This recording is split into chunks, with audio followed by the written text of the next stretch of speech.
on today's episode of Off the Entire Shelf, with the exception of Volume 7, which I do not own in paper, this is the entire One Piece East Blue Saga, Volumes 1 to 12, starting with Romance Dawn and going to The Legend Begins, which is the name of Volume 12, because they each have individual titles.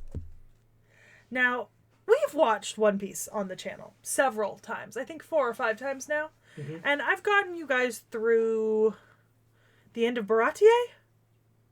Did we do Arlong Park? Yeah, no, we're in Alabasta. Like, we started Alabasta. Oh, yeah, because we did Whiskey Peak. So, technically, we've covered this all in the anime.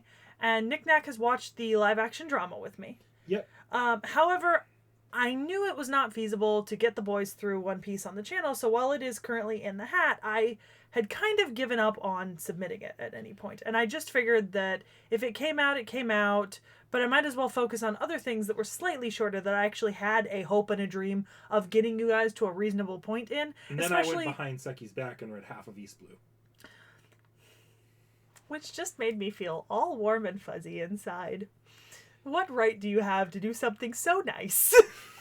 Go fuck yourself. Look, I need to butter you up. You have a visual novel in your drawer that you have to have read by May, or by July. So that's true. I will get that done. So this is me buttering you up here. Yeah, but essentially Nick Nack told me that he would try to read saga by saga, and we would only record these videos at the end of each saga that he finished. So the East Blue is chapters 1 to 100. And that covers to Reverse Mountain. It does not go into Whiskey Peak. So technically, You've currently watched a little further than you've read. But now you've read it all. And I am curious. I've heard your thoughts about the anime on the channel. Obviously, huge spoilers for everything in East Blue because we're going to be discussing it all. Was there anything you felt that was done better, worse, the same, adaptation style? Absolutely. I can go arc by arc within East Blue if you want me to. I would love you to go arc by arc. Quick, the quick and dirty of it. I think fights feel a lot more bearable in the manga here. Partially because I can almost treat them like Captain Underpants flip-o-ramas at times if I really want to. It's not as, I don't feel like I'm spending 3 hours watching the same fight. Mm-hmm.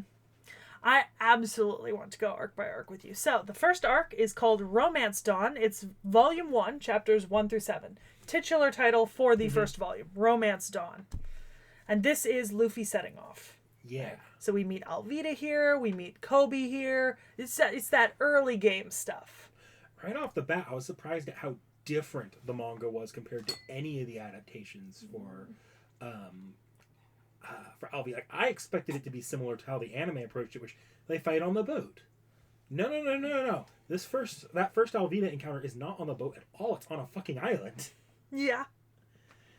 And that surprise was like, wait, what? This is very, very different. It is very, very different. But I'm a fan of it. I like it. Mm-hmm. It also, if I'm not wrong, and it's been a hot minute since I've read the first volume, didn't this also start with Luffy's backstory instead of flashing back to it? Pretty sure, yeah. Yeah. Yeah. Which neither of the adaptations did either. Yeah. This started with befriending the Red Hair Pirates and the story of Shanks. And then the Alvida encounter and ending with meeting Zoro. Yeah. Yeah.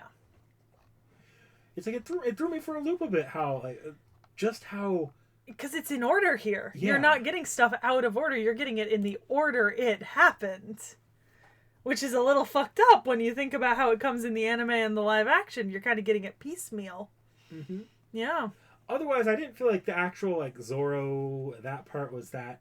Nothing truly changing. It's quicker, so that was the rice balls. The rice balls.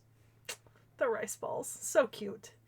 Moving out of Romance Dawn, Orange Town. So that's Buggy's arc. Buggy's arc. Yeah. Buggy's arc.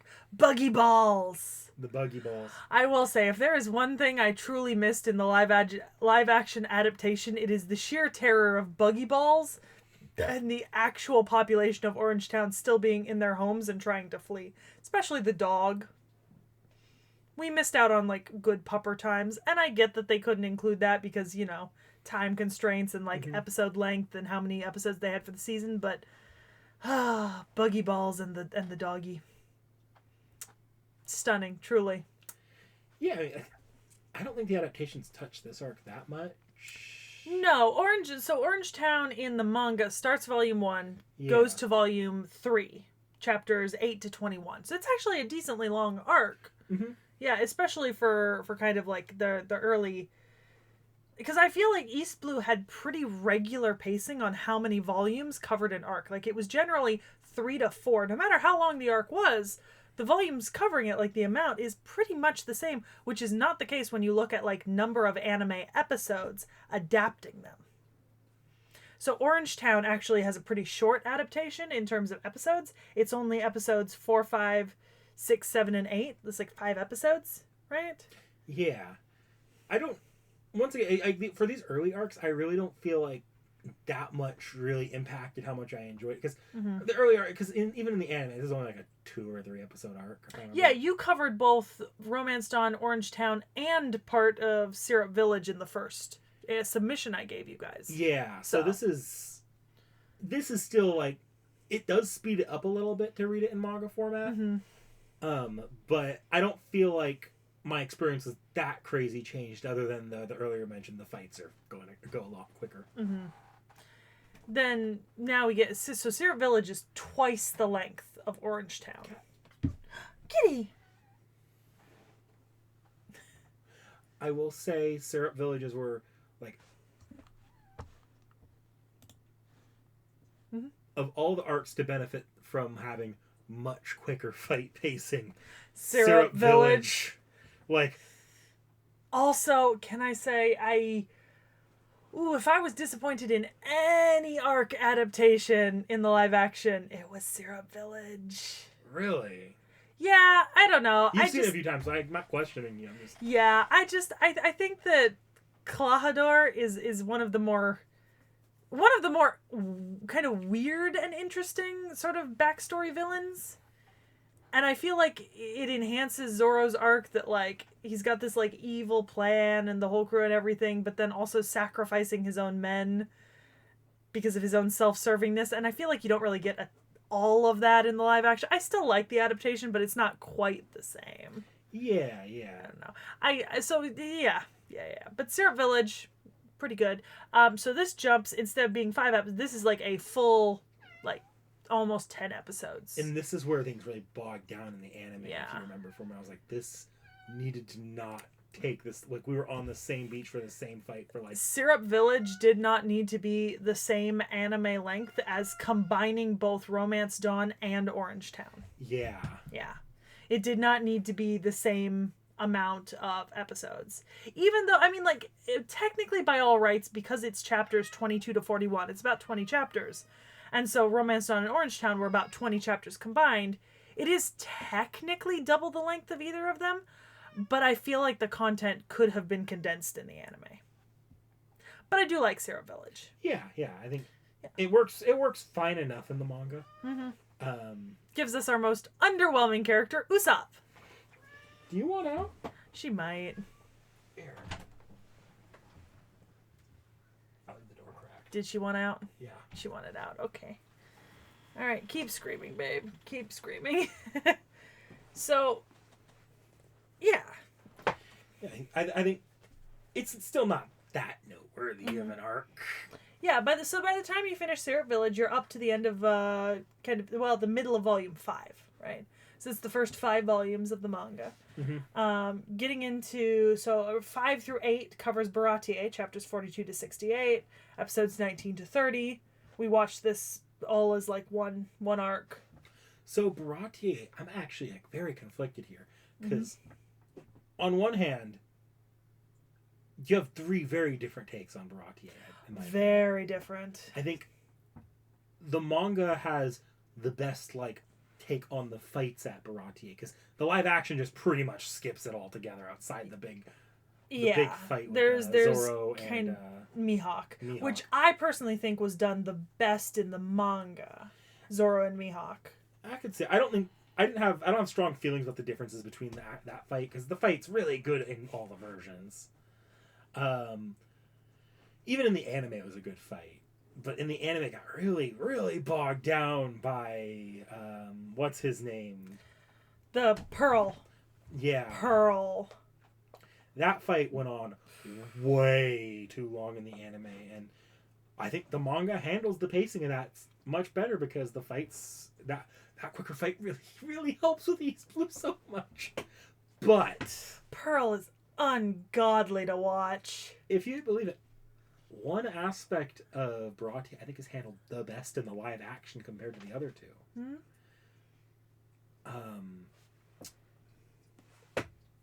Sanji's backstory. Oh, Sanji's backstory volume 1. Yeah. In the anime, I don't remember how it's been a minute, but I remember it not being as explicitly rough in the anime. No, it's not. The live action takes a little bit of a darker, more explanatory take on explaining, and they I do think that in the manga too. But the problem with the manga is the twist that the what's his name? Red Leg Zeph. Yeah, Red Leg Zeph. The twist that he cut off and ate his own leg. They reveal that at the very start. Like, they don't even... Yeah, they kind of start it with he lost his leg for me. How did he do that? And then then it cuts to, and then it's like, he hands him the bag, and immediately he's like, yeah, all the food was in that bag. He just says it in, like, thought bubbles or words. And Sanji doesn't... Well, Sanji finds out later... The reader already knows, and to me that kind of kills the impact of like Sanji finding out at the same time as the reader or the viewer. Which sort of makes sense if you take it as this is like Sanji verbally reciting the story to us, the reader, whereas in the live action it's definitely like a flashback that he is not narrating. But for me, it's like if we had gone to Zoro's backstory and Zoro like, I lost someone once, and then you start at the start. It was like, okay, you just spoiled how it ends, like the big twist at the end for it. And I'm like, I actually really didn't care for that in the manga. I was like, why did you tell us that? I do like Baratie. I think Baratie, in my opinion, is the strongest of all the arcs across all mediums it's been adapted into. Like, I think Baratie, if you go across manga, anime, and live action, is the strongest arc in East Blue. Because I have some slight issues with the adaptation of the next arc, and then Logetown is not adapted into live action yet, so I can't count it in the... Logetown's on live action, but I gotta disagree. I think Baratie in the manga, or in the anime, it is probably my least favorite arc in the But anime. I'm not saying in one, I'm saying if you were to average the three. I think Baratie, in my opinion, is one of the best told arcs. And in live action, it's barely an arc, it's Sanji versus or not Sanji, it's Zoro versus Yeah, but you see it's structured a little differently, but you still get Mihawk destroying the pirate fleet. You still get the guy coming looking for food. You still have Nami running away to kind of give the map to Arlong. Like, you still have a lot of the same elements. They're just out of order and slightly different. I don't know, like, you say that, but and then Sanji's backstory is just so good in the live action. If you go back to that video for Baratie, I've always been very, very fucking down on Baratie as an arc. Well, agree to disagree. I really like Baratie. I think it's great. I mean, granted, I hate Pearl, but hey, the live action really improved things there by not having Pearl.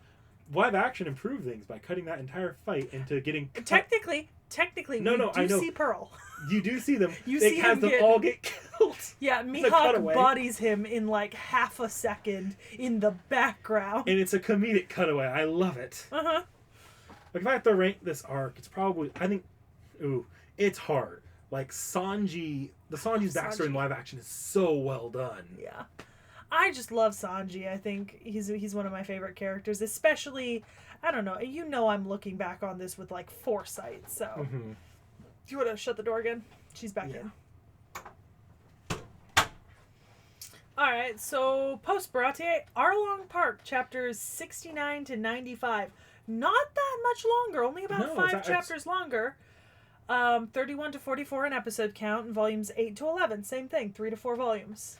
It's interesting. It felt like this arc was much longer when I went through it in the anime, but it took like the live action and the manga made it feel a lot shorter. Well, in the live action, everything feels a little shorter, and also the Arlong stuff is peppered throughout 3 arcs in the live action, because you see Arlong starting in the buggy arc in the live action, and then it finishes as like the kind of end of season. So this has just been consistently my favorite. It's my favorite arc in the anime, my favorite arc in the live action, is my favorite arc in the manga. Personally, I think why it doesn't feel as tediously long is because more things happen in this arc than in any of the others before it. Even though it's like the same length, if not a little longer, it's not the length is not brought to you by another Pearl fight, for example. It is brought to you by more things happening in approximately the same amount of space.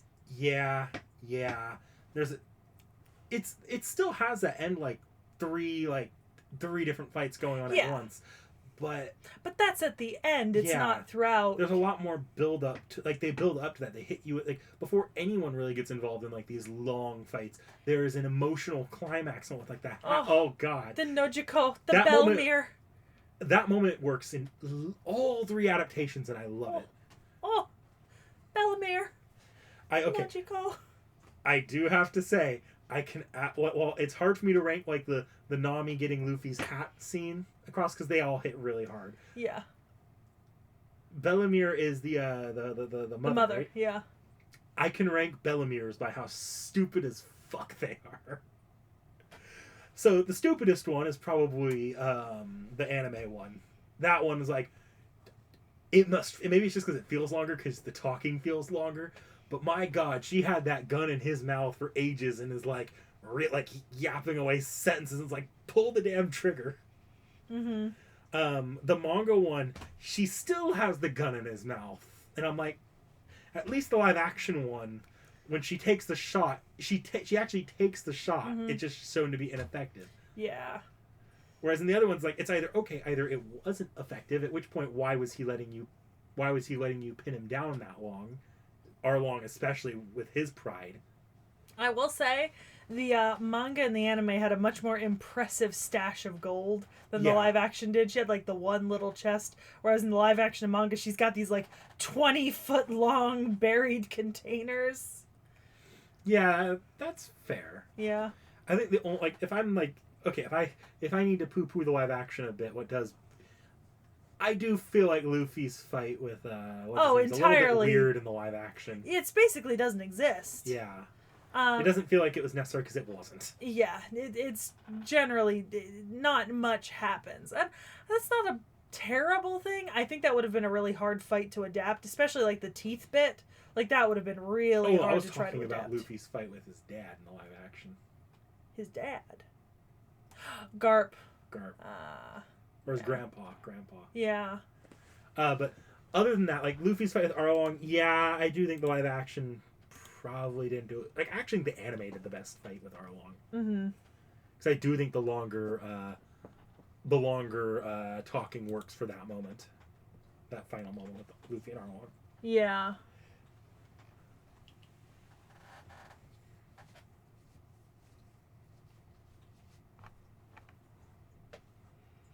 What up? Garp isn't in the manga. He's not. He's only in the live action. Yeah. That's why I said I was bringing. I thought you were saying in comparison. Because we were at this point we're comparing all three versions. Anyways. Yeah. So that's why I brought it up like that. If I had to poo-poo the live action in particular, since you did bring up you had problems with the live action version of this arc, I think. Yeah. I don't know. I love Garp. I love his character. I'm really glad that we didn't have to wait to see him introduced to where we would have had to waited for if they were going by the book story, because we would have been waiting like 3 seasons. Kobe and Helmeppo is pretty early in the anime.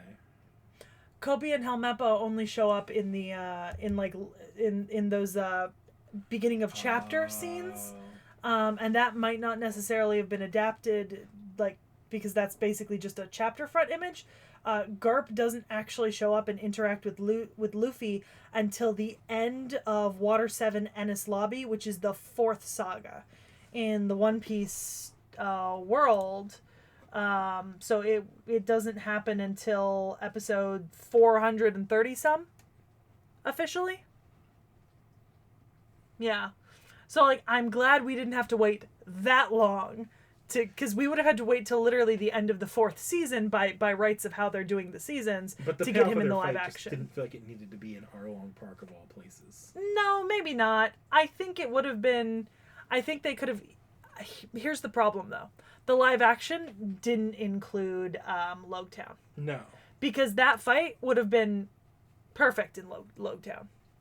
You know? Like, you could have easily slotted that into Logtown if you wanted to make that fight happen now.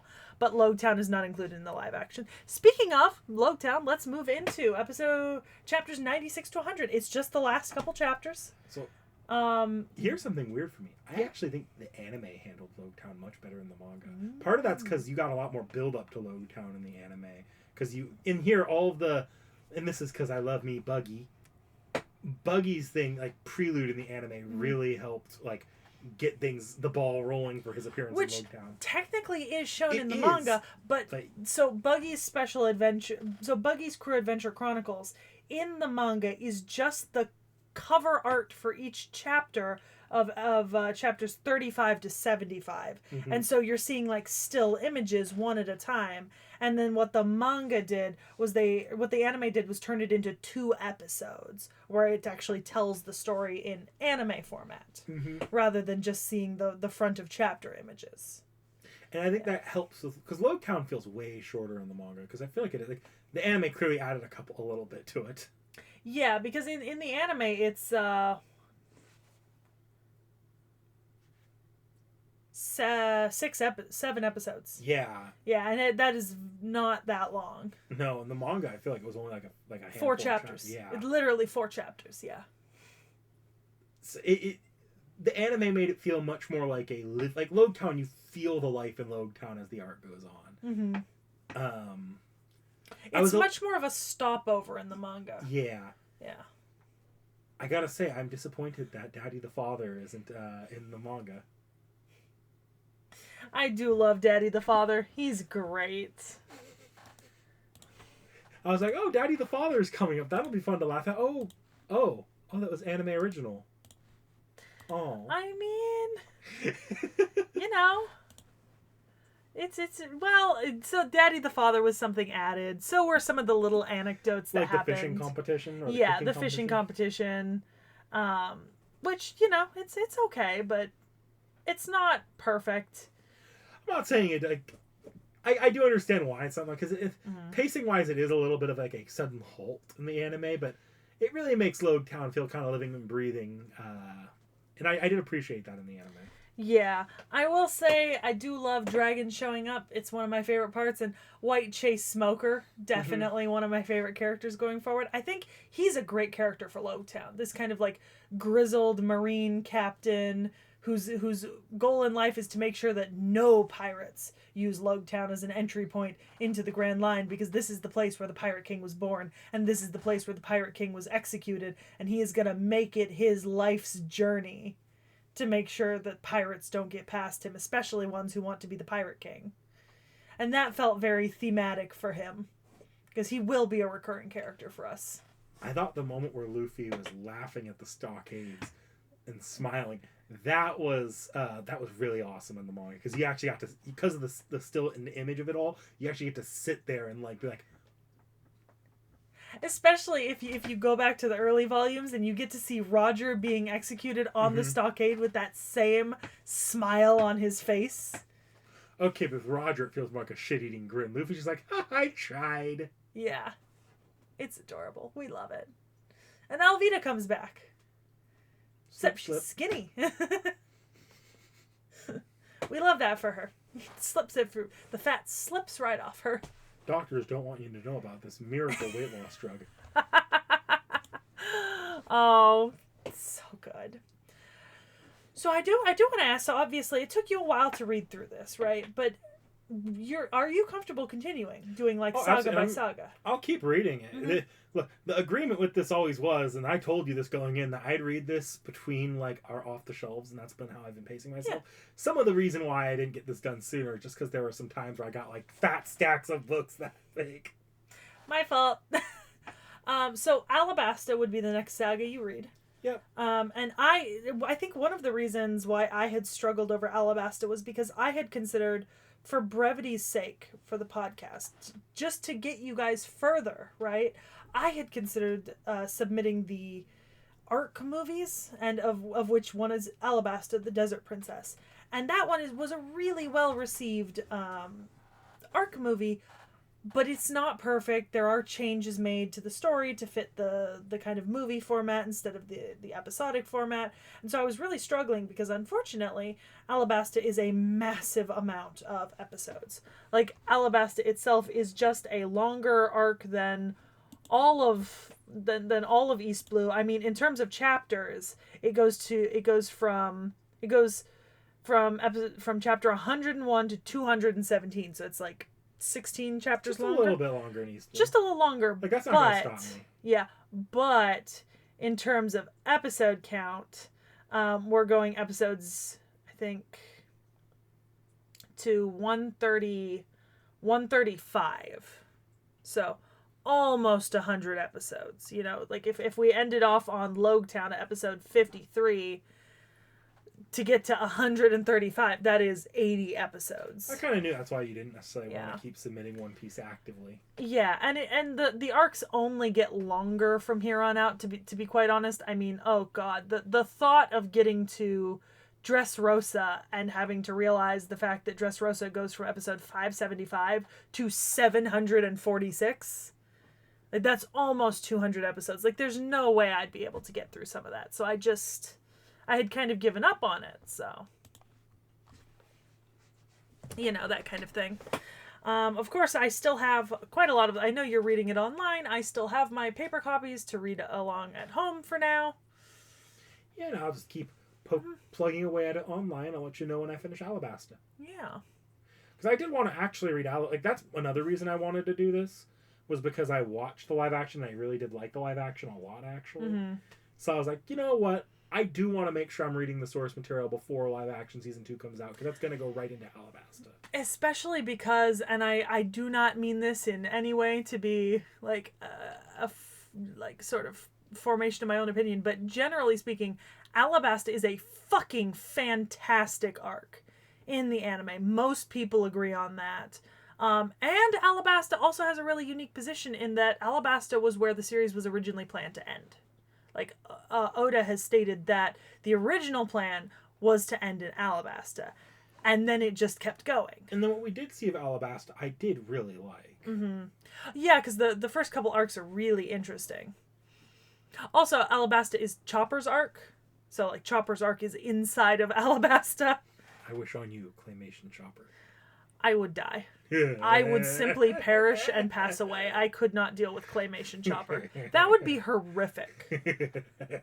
God, no. God, that would look awful. No. Just 3D animate it. There's a Mother's Basement solution. What? Muppet Chopper. I don't like Muppet Chopper either. I know you don't. That's why I torture you with these. No. No. So your solution here is bad CG Chopper. I would rather have bad CG Chopper than either Muppet or Claymation Chopper. To be quite frank. Entirely honest. Would rather just have bad CG animation Chopper. That makes you. Ooh. That's it for this episode. Yep. Yeah. So we'll be back. We'll see what we're doing next. We'll see what you see go up on the channel next. We'll see when this comes out on the channel. Like, comment, subscribe so that Dick Knack will keep reading One Piece. Working on it.